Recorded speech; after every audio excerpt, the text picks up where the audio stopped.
La cuisson au barbecue n'est pas en soi dangereuse pour la santé. On peut en profiter sans risque, à condition de suivre quelques conseils. Alors là, je parle uniquement des aspects nutritionnels, pas des risques d'accident, ça c'est un tout autre sujet. En nutrition, quand on parle de barbecue, on se méfie d'abord des cuissons à très haute température. Parce qu'au-delà de 200 ou 300 degrés, en particulier quand les aliments touchent directement la flamme, ça conduit à la formation de produits toxiques, notamment les fameux HAP, les hydrocarbures aromatiques polycycliques. Quand on inhale ou quand on ingère ces produits, cela favorise les cancers. Et il y a d'autres effets tels que l'augmentation de la pression artérielle qui ont également été rapportés avec ces produits toxiques. Le but du jeu, c'est donc de faire son barbecue en limitant la production de ces toxiques. Premier conseil, si c'est possible, utilisez un barbecue à cuisson verticale. Si vous avez un barbecue à cuisson horizontale, eh bien placez la grille de telle sorte à ce que les flammes ne touchent pas les aliments. En général, il faut être à au moins 10 cm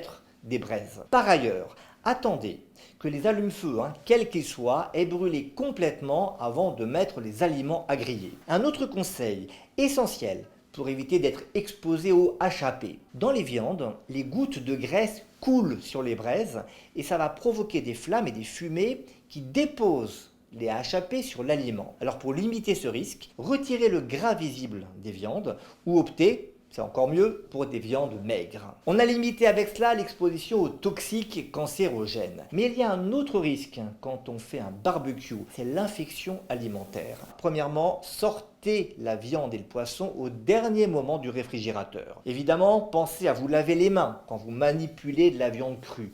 Et comme dans la cuisine, n'utilisez pas le même matériel pour ce que vous allez cuire et pour ce que vous allez manger cru. Parce que vous risquez de contaminer vos crudités avec des micro-organismes qui sont présents dans la viande crue. Et pour éliminer au mieux de la viande et du poisson les microbes qui peuvent nous contaminer, faites bien cuire la viande et le poisson à cœur. Ne vous contentez pas, notamment pour la volaille, de la couleur rosée. Un autre conseil technique, pensez à bien nettoyer le matériel avant et après usage. Finalement, si on respecte ces conseils, l'inconvénient du barbecue, c'est essentiellement la quantité de viande que l'on est amené à manger, surtout si c'est fréquent. Parce qu'indépendamment des modes de cuisson, la viande rouge est classée comme cancérogène probable. On devrait en fait limiter sa consommation à 500 grammes maximum par semaine. Pour la viande blanche, il n'y a pas de limite clairement établie, mais il est raisonnable de ne pas en manger tous les jours. Comme d'habitude, en nutrition, presque tout est autorisé. Il y a juste des précautions à prendre pour rester en bonne santé.